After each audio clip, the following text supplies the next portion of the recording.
Hey guys, this is Matt Miller with Politbrawl, and Trump just went all out, completely unfiltered, tearing the Minnesota Somali community apart. Let's see what he said. Incompetent man. There's something wrong with him, okay? There's something wrong with him. And when you look at what he's done with Somalia, which is barely a country, you know, they have no anything. They just run around killing each other. There's no structure. And when I see somebody like Ilhan Omar, who I don't know at all, but I always watch her for years. I've watched her complain about our Constitution, how she's being treated badly. Our Constitution, the United States of America, is a bad place. Hates everybody, hates Jewish people, hates everybody. And I think she's an incompetent person. She's a real terrible person. But when I watch what is happening in Minnesota, the land of 1,000 lakes, or however many lakes they have, they got a lot of lakes, but this beautiful place, and I see these people ripping it off, and now I'm understanding, and you're going to look at that, Scott, I hear they ripped off Somalians, ripped off that state for billions of dollars, billions, every year, billions of dollars, and they contribute nothing. The welfare is like 88%. They contribute nothing. I don't want them in our country, I'll be honest with you, okay? Somebody would say, oh, that's not politically correct. I don't care. I don't want them in our country. Their country is no good for a reason. Their country stinks, and we don't want them in our country. I could say that about other countries, too. I could say it about other countries, too. We don't want them to hell. We have to rebuild our country. You know, our country's at a tipping point. We could go bad. We're at a tipping point. I don't know if people mind me saying that, but I'm saying it. We could go one way or the other, and we're going to go the wrong way if we keep taking in garbage into our country. Ilhan Omar is garbage. She's garbage. Her friends are garbage. These aren't people that work. These aren't people that say, let's go, come on, let's make this place great. These are people that do nothing but complain. They complain. And from where they came from, they got nothing. You know, they came from paradise, and they said, this isn't paradise. But when they come from hell, and they complain, and do nothing but bitch, we don't want them in our country. Let them go back to where they came from and fix it. Okay. Thank you very much. What do you guys think about that? I will say President Trump makes it very easy for the mainstream media to clip him and take him out of context, but you saw the full context right there. He said what he said. I still think that if you actually listen to what President Trump just said, he says that he doesn't want garbage coming into our country. He said that the people ripping off Minnesota taxpayers by funneling $1 billion, $1 billion is what it was, back to Somalia, defrauding the state and the taxpayers in that state, that those people are garbage and they're going to go to jail.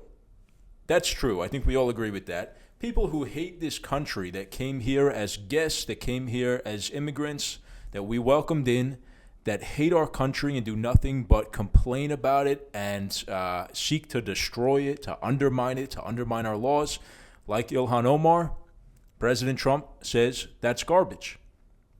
And now, yes, he's painting with a broad brush here. He's saying he doesn't want Somalis. What do you guys think about that? I think that's the part here that may be up for debate. You know, painting groups of people with a broad stroke like that is, like he even admitted it, that's not politically correct. It's true, it's not politically correct. But I think Trump and his administration has just had it with this problem that the Biden administration just dropped on his lap that he has to deal with, and is really threatening safety, security, the financial well-being of Americans, the safety of our communities. The border crisis, the wide open border, and the immigration crisis that we're dealing with right now is the biggest problem facing the United States of America. And Trump is exhausted by it, all right? So I don't blame him for that. Maybe he shouldn't have said it exactly that way. Let me know what your thoughts are in the comments. But we have a Minnesota council member from the Somali community responding to this. and he had some very harsh words for President Trump. Let's see what he said. Of Ward 6, someone who represents the largest East African community in Minneapolis. I am proud to say I'm a Somali American. This country welcomed me and my family 26 years ago. It has provided me a life that I did not have in Somalia. We came here and we are thankful to be here. I've been educated here, got the opportunity to serve my community, to be a council member. I know many families are fearful tonight. They are. But I want you to know that City of Minneapolis stand behind you as the leaders, both mayors and the chief and everyone that stand behind you are here to stand with you. Our community has lived through fear in the past. And we're not going to let us divide that.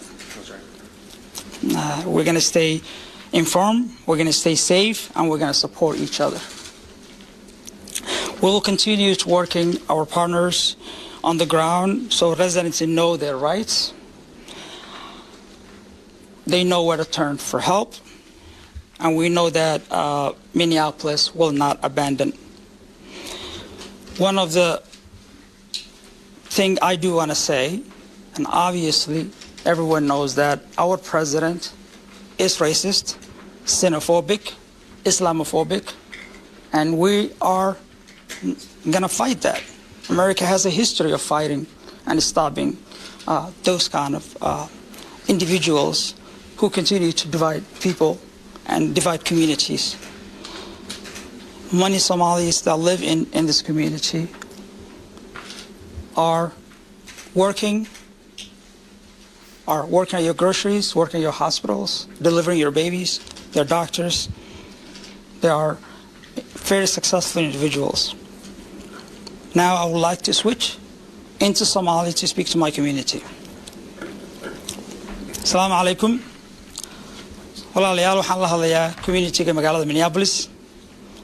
Okay. What do you guys think about that?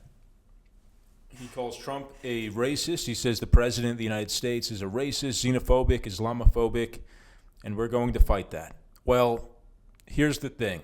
The people who ripped off Minnesota to the sum of $1 billion in this massive tax dollar scam that we saw the New York Times break yesterday, they're not doing great PR for their community, right? And I am sure, as somebody who comes from immigrants, that there are good people and bad people in every group, in every ethnicity. So maybe in that sense, Trump shouldn't have said what he said or how he said it. But it's also true to say that our immigration policy for the last 4 years has been extremely detrimental to the United States of America. We've let in thousands, tens of thousands, possibly hundreds of thousands of very dangerous and bad-intentioned people.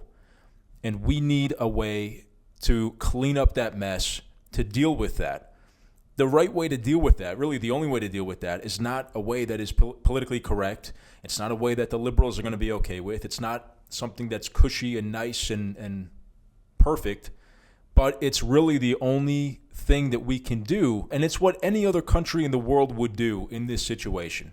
I always like to ask protesters when they're screaming about fascism and deportations and ICE being the Gestapo, I ask, is there any other country in the world that you can just go and stay permanently without going through their immigration process? And the answer is there isn't one. Every country in the world has the right to enforce its immigration law, and they're not questioned. They're not called fascists for it. But for some reason, the United States of America and half of the people in it, I guess all of these people on the left, think that it's our duty for some reason to just let in everybody from anywhere, whether they want to do good things here or not, whether they, without vetting them, because Biden didn't really vet these people. They want to let in everybody. They think it's our duty to save the third world from poverty or from war, and that we owe that to everybody. It's not something that we owe to everybody. It's something that we can choose to do out of our own grace. But if we choose to not do it, we have the rights of a sovereign country to close our border and to deport people who broke our immigration laws, period. Finally, we have Minneapolis Police Chief Brian O'Hara saying that Somalians should call 911 if ICE shows up wearing masks to make arrest. He says police will immediately respond and intervene. Interfering with immigration enforcement is a crime, according to Libs of TikTok, which is posting this clip. Let's listen to what he had to say. Folks that are masked, that they're not sure if they're law enforcement, that they may be kidnapping people. Like, we have had those reports. I want to be clear to the community. The community should know that if you see something like that, that is legitimate, that you don't know if someone is law enforcement, you should call 911. And you should provide as much information as possible, because let's not forget, we very recently had tragedy in this state by someone who was purporting to be law enforcement. So please, let's be clear. That's something everyone should report, and that we will immediately respond to, and we will document, whether it's somebody's not sure if there's a kidnapping happening, somebody's not sure if there's law enforcement present or not. And that's something else, that's additional policy requirements that we are implementing, that we will document and report these types of things anytime that we hear it, and reminding our officers of their duty to intervene. So if there is anything that is a violation of someone's human rights or civil rights, excessive force or anything like that, they absolutely have a duty to intervene as police officers. Great. That's the last thing you want to see, is local law enforcement now promising to undermine federal enforcement of immigration law. That's going to be a mess. But we're already seeing that around the country everywhere. And that's the problem with these sanctuary cities, is that they undermine and contradict federal law. It's illegal. So when politics enters into law enforcement, that's where you have a disaster. And you have two different law enforcement agencies, DHS versus Minneapolis Police.